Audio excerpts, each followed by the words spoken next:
Po, kung meron po kayong gustong ipagpasalamat sa ngayon, ano po? Papasalamat ako dahil hanggang ngayon may trabaho ako.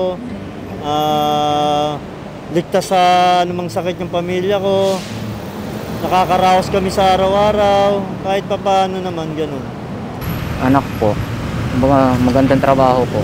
Papasalamat ako dun sa naging napangasawa ko ngayon dahil napakabait po talaga. So, kahit na pangalawang asawa lang, pero super bait po talaga. Magandang gising sa umaga at maganda yung kalusugan natin ngayong araw.